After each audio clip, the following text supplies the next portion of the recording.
저번 주까지 저희는 고린도전서 15장을 함께 마무리했습니다.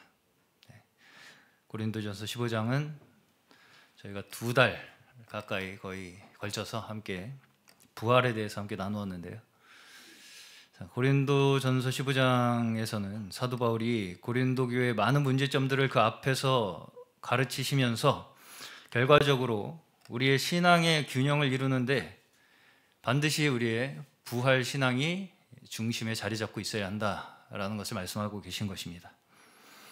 자, 여기서 사도 바울은 소위 스스로 영적이다라고 하는 사람들을 지적하고 있어요. 고린도전서 전체를 통해서 소위 스스로 영적이다, 나는 신령한 것을 안다라고 하는 사람들이 오히려 15장의 부활을 가르치시면서 오히려 그러한 사람들이 현세주의적이고 자기중심적 신앙을 가지고 영적인 일을 해석하고 있다라고 지적하고 있는 것입니다. 자, 역설적으로 사실은 우리가 진정 부활의 소망을 가지고 사는 삶, 몸의 부활을 소망하는 그러한 인생, 그러한 우리의 모습은 무엇이냐면 우리의 부족함을 그대로 인정하고 육신의 삶을, 우리에게 당한 그 육신의 삶을 있는 그대로 받아들이는 데서부터 우리의 믿음이 시작된다는 것입니다.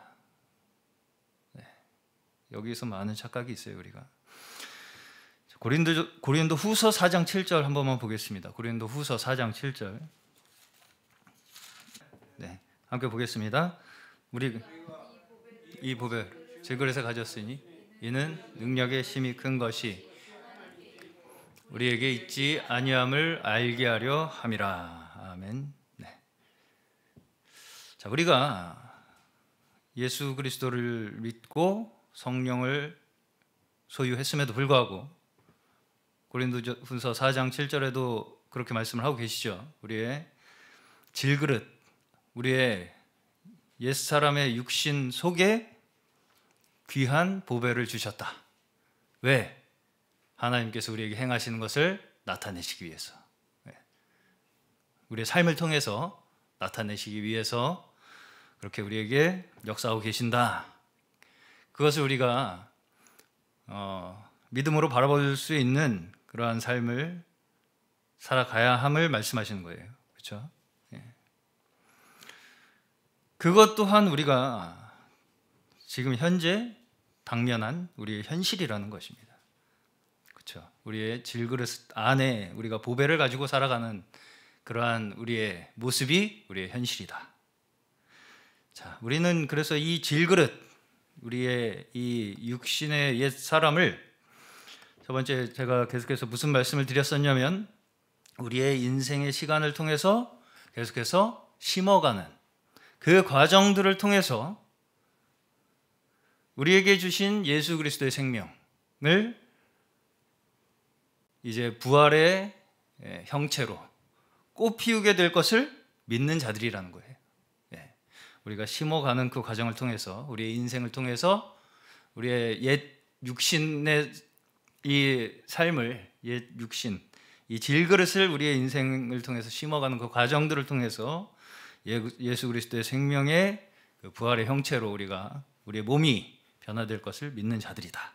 이것을 말씀드렸습니다. 자, 근데 이것을 지식주의자들은 어떻게 잘못되게 가르치냐면 영적인 일을 정신적인 현상으로만 받아들이려고 했었다는 거죠. 영적인 일이라는 걸 그냥 머릿속에서, 생각 속에서 지식적으로만 받아들이려고 한 결과 마치 자기 스스로가 모든 것을 초월해서 내가 이제 완전해진 것처럼, 그 모든 것을 초월해 버린 것처럼 그렇게 착각하도록 만드는 것이 이 치우친 신앙생활을 하도록 만들었다는 거예요. 고린도 교회 성도들의 치우친 모습들이 다 거기에서부터 온 것이다라는 거예요.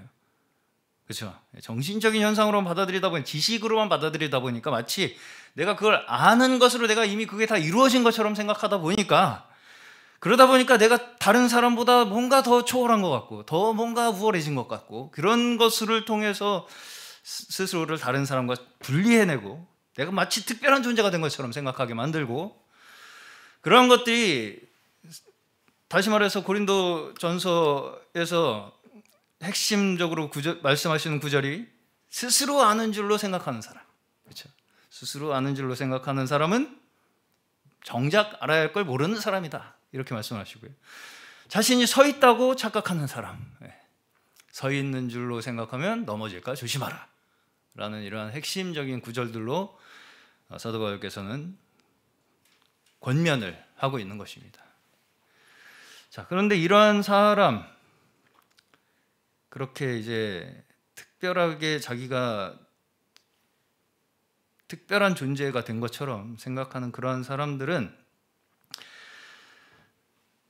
자기 자신의 능력과 지식, 또 은사, 여기 이제 고린도전서에서 계속 언급되는 문제들이죠. 지식, 능력, 은사, 어떤 외적인 행위, 이런 것들로 자신을 다른 사람보다 우월되고 초월된 존재인 것처럼 이렇게 자꾸 증명하려고 한다는 거예요. 사람들은.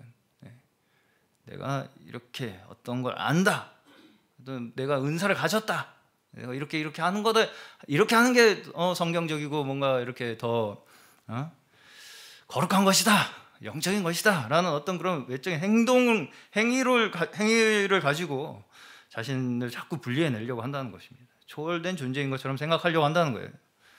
다시 말해서 나는 이미 벗어났고 초월되었다는 걸 뭘로 확인하려고 하는 것입니까? 자신의 스스로의 힘과 능력으로. 그렇죠? 그게 곧 구약에서 출애굽기 이스라엘 백성들이 만들었던 뭐예요? 금송아지죠. 내가 스스로 확인하고 증명하고 싶어 하는 거예요. 내가 지금 현재 나를 인도한 그 하나님을 만들어내서 보고 싶은 거예요. 그렇죠? 금송아지의 본질이 그것입니다. 우리를 인도해낸 하나님이 바로 이것이다, 이렇게 이야기를 하거든요. 거기서 금송아지를 만들어 놓고, 그게 금송아지다, 이거 하나님은 없어, 하나님은 우리를 인도한 신이 아니야, 금송아지야, 이게 아닙니다. 금송아지를 만들어 놓고 그게 하나님이라고 그렇게 말을 했다고요. 그렇게 섬겼다는 거예요. 말로는 하나님이에요. 근데 섬기는 건 자신들이 만들어 놓은 형상이죠.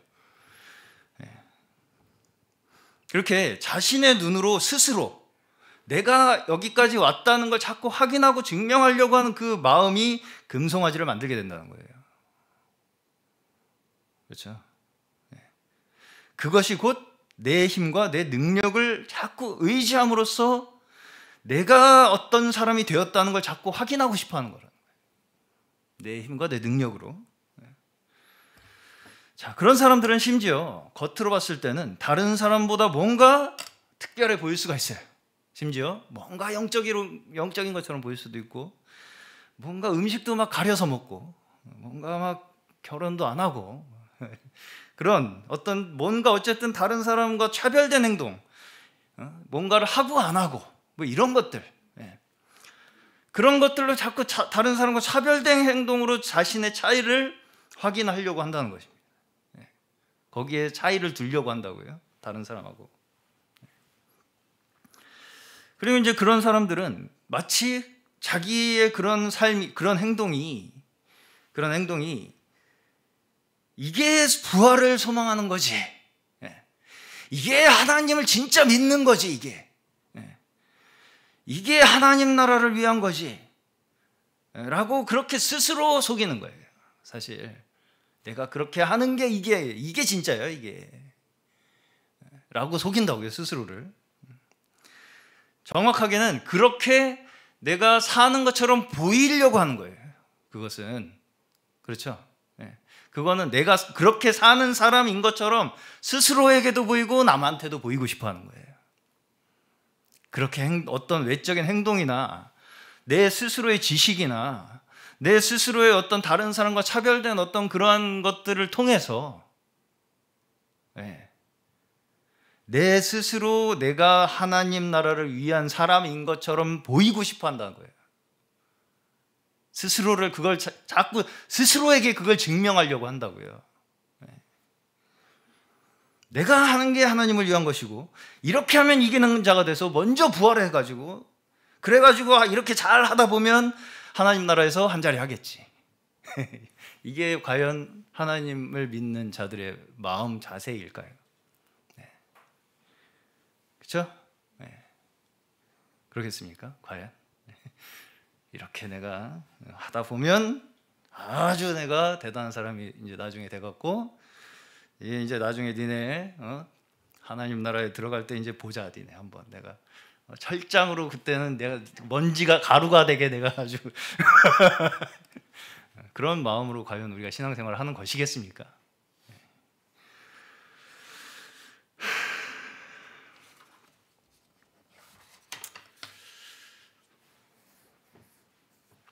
예수께서도 섬김을 받으러 온 것이 아니라 섬기려고 하고 많은 사람의 대속물로 주기 위해 오셨다. 이렇게 말씀을 합니다.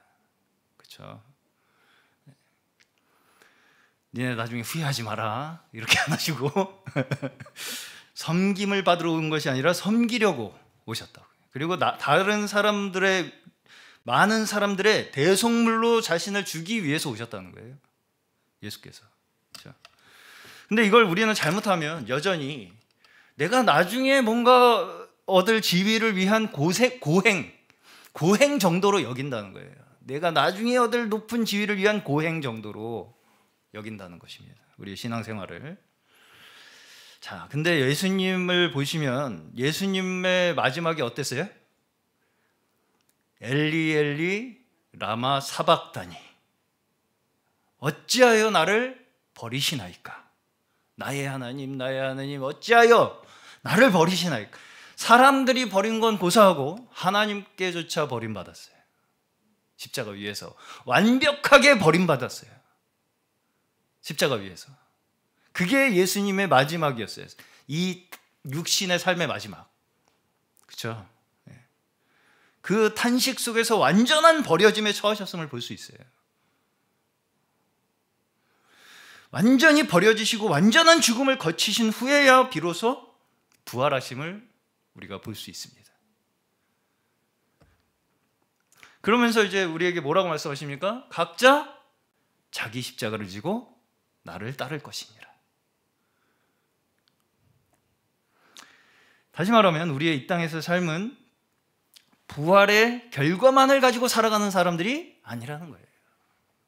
그런 게 아니라는 것입니다. 우리 또한 예수 그리스도의 그 십자가의 길을 따라서 부활을 향하여 가기 위해 거쳐야 할 과정들과 시험들과 환난과 고난들이 우리의 삶에 기다리고 있다는 것을 말씀하시는 거예요. 그렇죠? 좀 우울하신가요? 네. 자, 이런 부분을 마치 어떤 방법, 그렇죠? 어떤 특정한 방법으로 뛰어넘을 수 있는 것처럼 자꾸 사람들을 가르쳐서 그 과정을 어떤 방법으로 지식으로 자꾸 뛰어넘을 수 있는 것처럼 사람들을 가르쳐가지고 사람들을 미혹하고 그런 식으로 행동하도록 하는 것이 치우친 신앙입니다. 미혹하는 신앙이고요. 그것들이 다 이단에서 공통적으로 하는 행동들이죠. 우리는 너희랑 달라. 다 끝났어. 우리는 다 이렇게 하면 그 모든 것들을 다 이렇게 한번 그냥 다 제낄 수 있어. 뛰어넘을 수 있어. 우리한테 오면 다 해결돼. 그러니까 이런 게 그거예요. 그게 다. 그렇죠?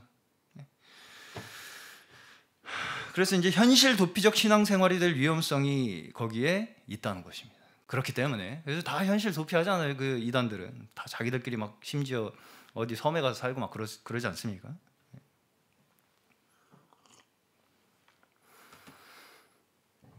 그러면서 현실을 도피하는 것이 마치 내세를 준비하는 것처럼 생각해요. 그렇잖아요.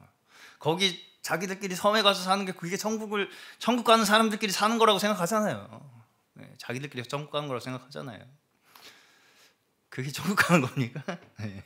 그러니까 현실을 도피하게 만드는 그 신앙, 그것이 오히려 굉장히 현세주의적이고 자기중심적인 신앙이 되는 것이다. 이게 굉장히 이걸 잘 우리가 분별해야 할 필요가 있습니다. 우리끼리 뭔가 막 굉장히 뭔가 고차원적이고 고귀한 걸 하는 것 같지만 그게 결국은 나를 위한 것이고 현세를 위한 삶이 된다는 거예요. 그게. 왜 현실을 자꾸 도피하려고 합니까? 이건 어떤 면에서 하나님께서 우리를 빚어나가시기 위해서 우리에게 주신 우리의 인생 가운데 하나님께서 역사하시는 그 하나님의 일하심을 받아들이려고 하지 않는 거예요. 그걸 거부하는 것입니다. 그래서 현실을 도피하려고 하는 거예요. 그리고 스스로를 높은 곳에 둠으로써 이미 마치 자신이 하늘에 이미 다다른 것처럼 착각하게 만든다는 것입니다. 이것은 결국 지금의 나의 약함과 부족함을 인정하지 않으려고 하는 것이기 때문에 그런 신앙을 가진 사람일수록 그 누구보다 현세 중심적이 된다는 거예요. 자기 중심적이 되고요.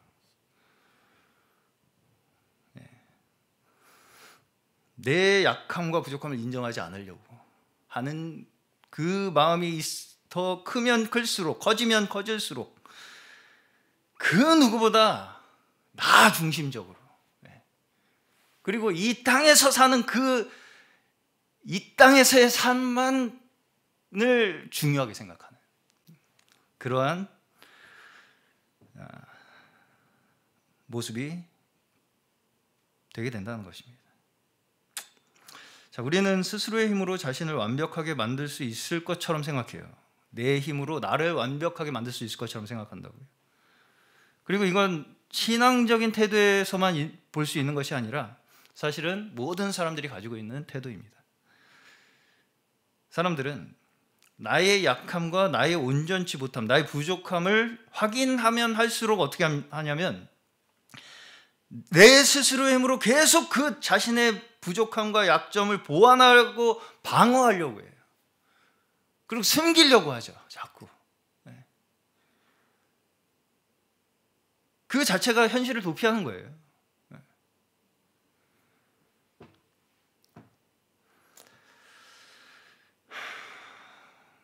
그리고 그것을 통해서 자신이 뭔가 원래 나보다 완벽한 사람인 것처럼 나타나고 싶은 거잖아요, 결국은.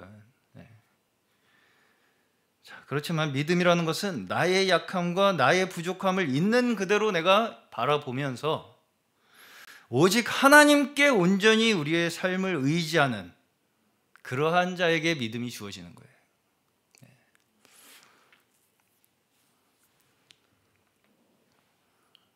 하나님께서 이 능력이 하나님께 나왔음을 우리에게 알게 하시기 위해서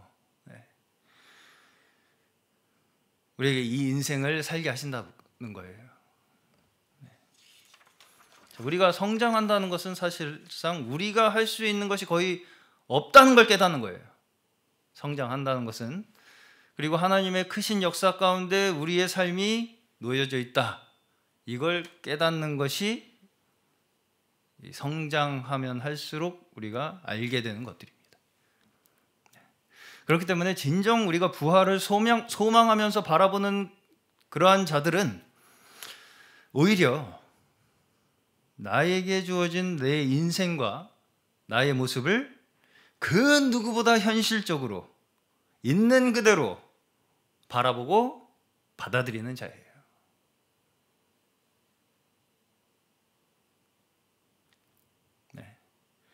부활을 정말 소망하면서 바라보며 사는 사람은 내 육신을 더 이 땅에 심는 자라고요.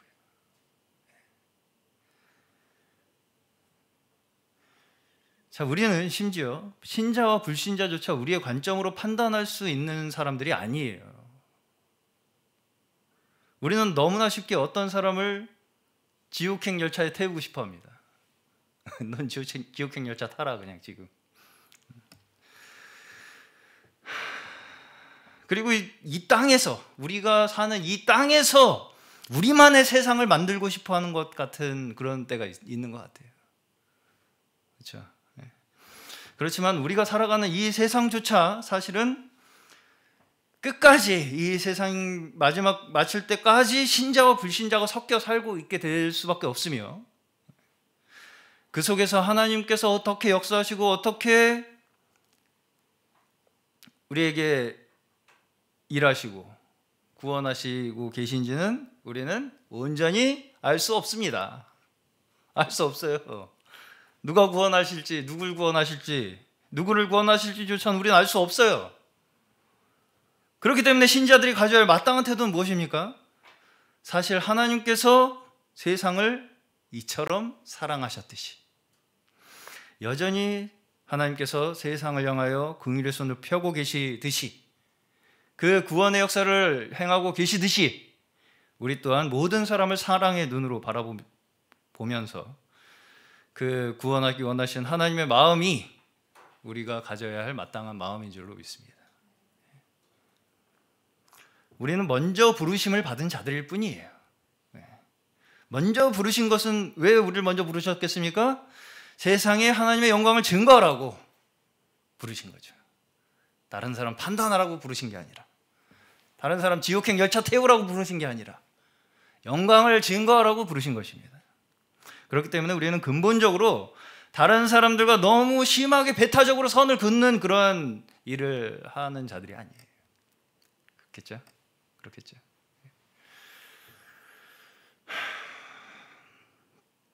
우리는 교회 식구라서 사랑해주고 잘해주고 우리 교회 식구 아니면 신경도 안 쓰고 하는 것은 최소한 성경에서 가르치는 바는 아닙니다. 그렇겠죠? 자, 오늘 이제 고린도전서 16장 마지막에서 사도는 교회의 실제적인 문제들을 말씀하면서 이제 서신을 마무리합니다. 대체적으로 바울 서신은 앞부분에서 교리적 가르침을 가르치고 뒷부분에서는 실제적인 문제들을 다뤄요. 바울 서신이 전체적으로 다 가지는 공통점입니다. 앞부분에서는 교리적인 가르침을 말씀하신다면 뒷부분에서는 실제적인 교회 문제들을 다뤄요. 자, 근데 우리가 여기서 먼저 이 실제적인 문제들을 보는 데 있어서 이러한 것들이 동떨어져서 따로따로 이야기되는 것들이 아니라 이것이 앞에서 말한 교리적인 원칙들, 신앙적 원칙들을 이러한 것들이 실제 우리의 삶에서 어떻게 적용되어야 할 것인가에 대한 말씀으로 이해해야 한다는 거예요. 이 말씀은 따르고 뒤에 하는 건 또 다르고 이게 아니라는 것입니다. 자, 우리의 신앙은 결코 추상적이 되어서는 안 됩니다. 머릿속에서만 다 된 것처럼 생각하면서 실제 삶에서는 아무것도 적용되지 않는 그러한 것은 잘못하면 우리의 신앙을 추상적으로 만들게 되는 거예요. 그렇죠? 자, 이것에 있어서 가장 첫 번째로 여기서 이제 16장에서 고린도전서 16장에서 구체화되어야 할 우리의 삶에서 구체화되어야 할 문제가 뭐라고 말씀하십니까? 연보라고 말씀하시는 거예요. 연보. 네. 자, 다시 말해서 이 금전에 대한 태도가 어떠해야 할 것인가? 이것이 이렇게 앞에서 계속해서 쭉 신앙적인 원칙들을 우리가 배운 그 토대 위에서 가장 먼저 적용되어야 할 문제라는 거예요. 금전 문제가. 아무리 입으로 사랑을 말하고 십자가를 말한다고 해도 실제로 그것이 나에게 이루어지는 지점은 입이 아니라 주머니라는 것입니다. 주머니. 여기에 이제 연보에 대한 문제를 거론하면서 몇 가지 사항들이 다루어집니다. 오늘 이제 그래서 말씀 제목을 제가 연보의 목적 또 제도 방법이라고 했나요? 연보의 목적과 제도와 방법을 여기서 이 짧은 본문에서 우리가 어느 정도 힌트를 얻을 수가 있어요. 자, 먼저 목적이 무엇입니까? 연보의 목적이 여기에 뭐라고 우리가 알 수 있어요? 성도들을 돕는 데 있다는 것이죠. 성도들을 도우려고 모으는 헌금. 네. 자, 근데 여기 보시면 그 성도들이 누구냐면 예루살렘의 유대인들이 중심이 되어 있던 교회였습니다. 그때 당시에 다 아시다시피 예루살렘에 큰 기근이 들어서 이 예루살렘 교회 유대인으로 이루어진 교회에 어려움이 닥쳤어요. 그래서 이 이방 교회들에게 협조를 구하는, 요청을 하는 그러한 이제 내용입니다. 그러면서 이제 여기 고린도 교회에게 갈라디아 여러 교회에 지시한 것과 같이 여러분도 그대로 하십시오, 이렇게 말씀을 하시죠. 둘 다, 고린도 교회와 갈라디아 교회 둘 다 이방 지역에 세워진 교회였어요.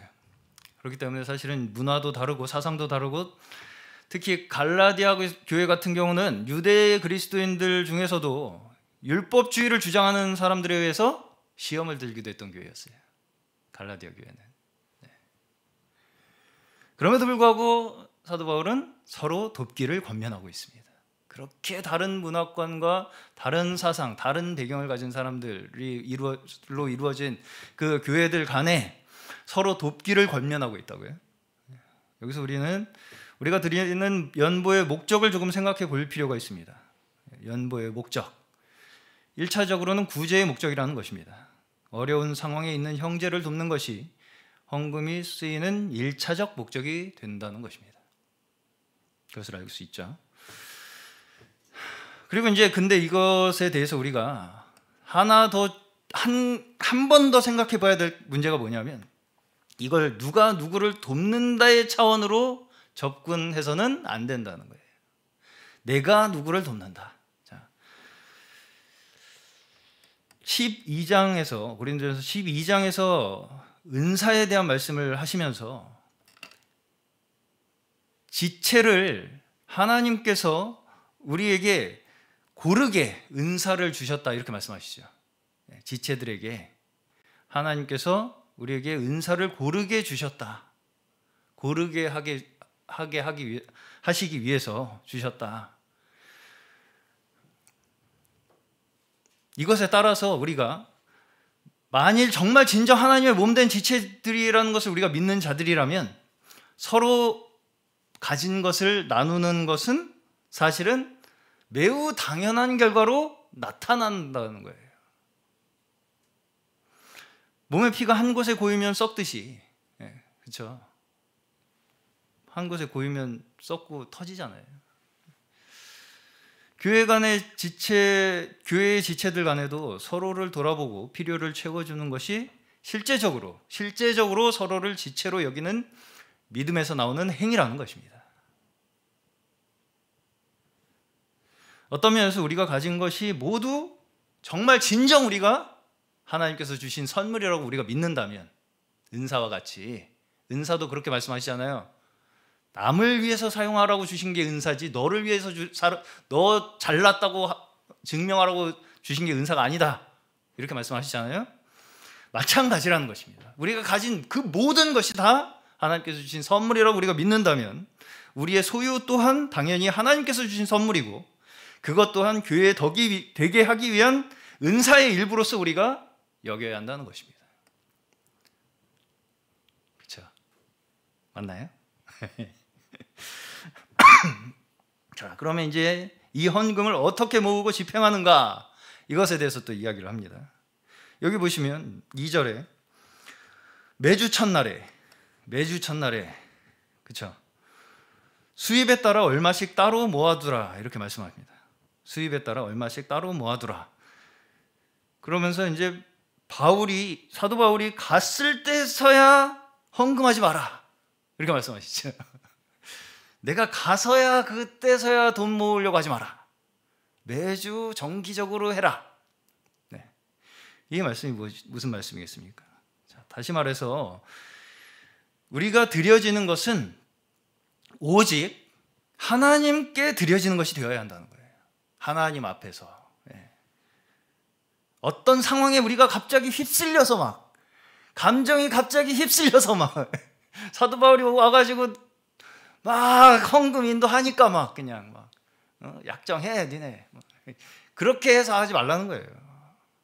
그런 식으로 하는 게 아니라는 것입니다. 헌금은 그렇게 되면 내가 널 도와주는 게 되는 거예요. 여기서 이제 우리가 한 가지 더 볼 수 있는 것은 초대교회에서 이미 매주일 모임이 제도화되고 있었음을 볼 수가 있습니다. 매주일 첫날에 모였을 때, 그렇죠?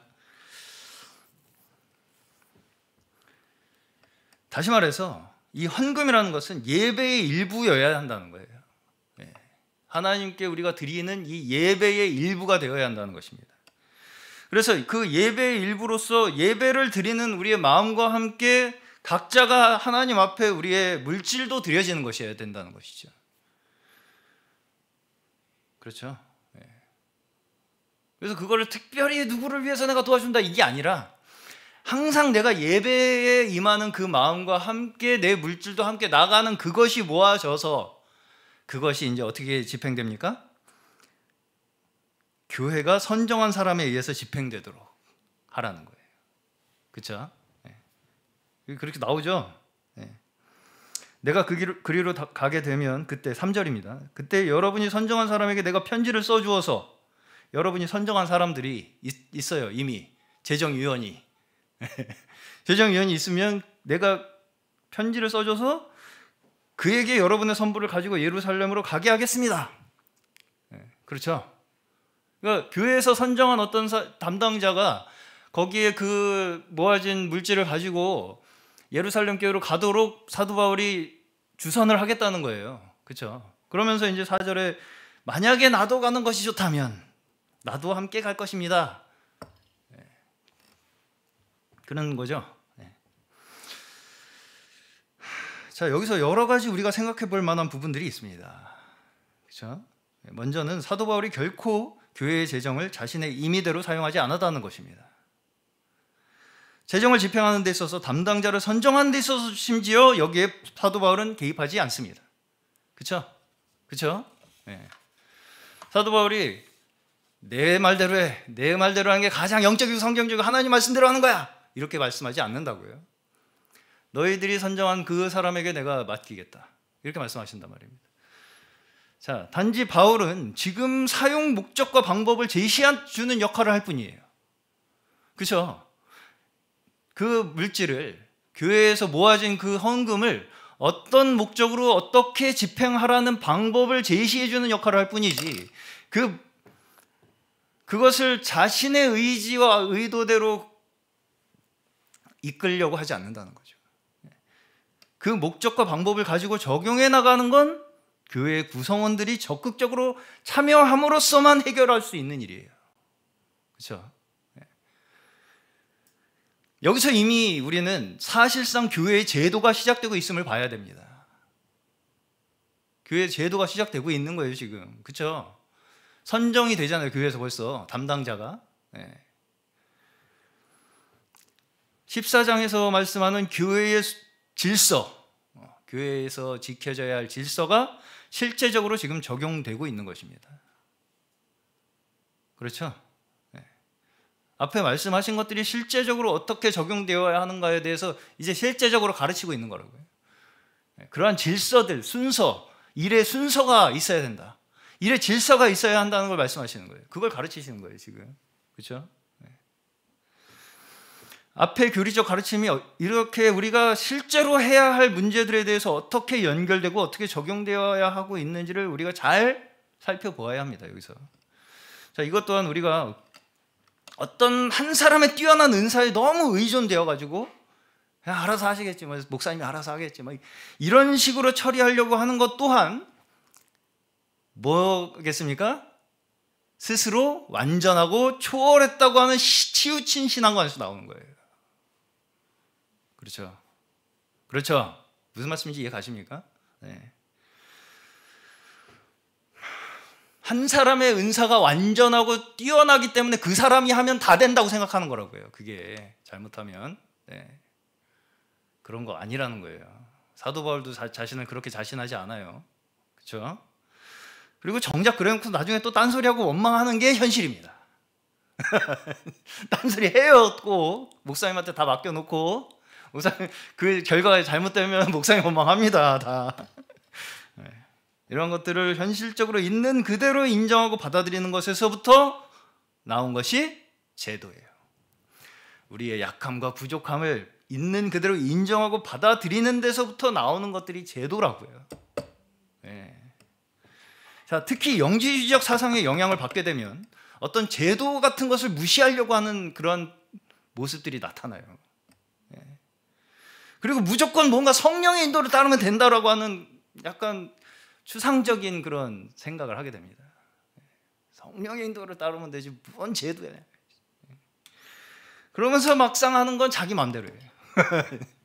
그렇죠? 자기 기분대로 하는 거예요. 그게 자기 기분대로 하고 싶으니까 그게 성령의 인도라고 하는 겁니다. 거의 대부분이. 자, 현실 속에서 성령께서 우리를 인도하는 방법은 교회에서 성도들이 함께 세운 제도를 통해서 일하신다고 생각하는 것이 가장 안전합니다.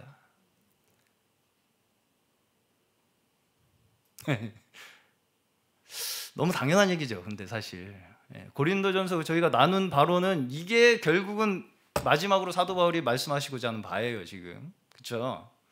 모든 성도들의 은사가 합해져서 교회가 덕을 세우게 되는 거잖아요. 근데 실제적인 일에서는 그게 적용이 안 될까요, 과연?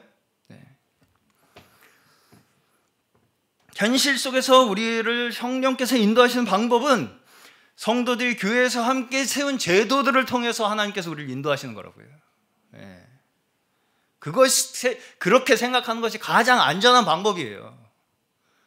사도 바울조차 자신의 의견이 곧 성령의 인도니까 그대로 해! 이렇게 일방적으로 강요하고 지시하지 않습니다.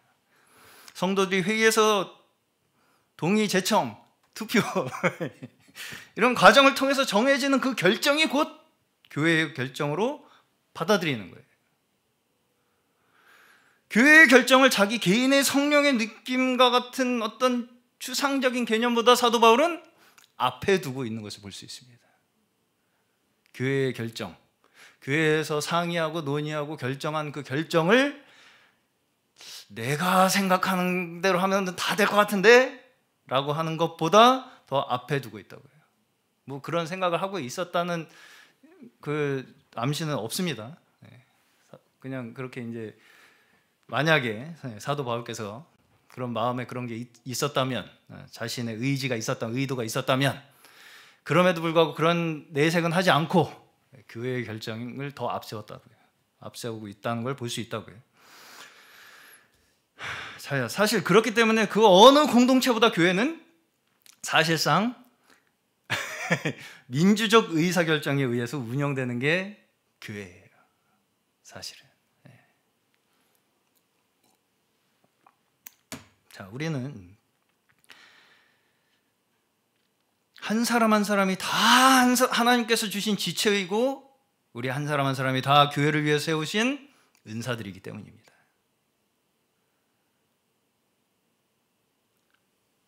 맞죠? 맞나요? 가장 이상적인 공동체 체제가 교회에서 이루어지는 거거든요. 자, 우리는 근데 잘못하면 마치 교회는 인민재판처럼 행해야 된다고 생각하기가 쉬워요. 잘못하면. 그래가지고 만장일치가 안 나오면 이 반동분자를 색출해갖고 잠깐 노동교화소에 다시 갔다 와가지고 정신 개조를 해갖고 만장일치를 만들어야 될 것 같이 생각한단 말입니다. 우리가 잘못하면 그렇다고요. 우리가 그렇다는 얘기가 아니고요. 자, 그러나 우리가 아직 완전하지 않다는 것이 고린도전서에서 일관적으로 사도 바울이 우리에게 말씀하고 있는 바예요. 그렇죠? 우리가 완전하지 않다고요. 그걸 계속 강조하고 있다고요. 사도 바울은 고린도전서를 통해서. 사실은 항상 만장일치만 나오는 게 이상한 겁니다.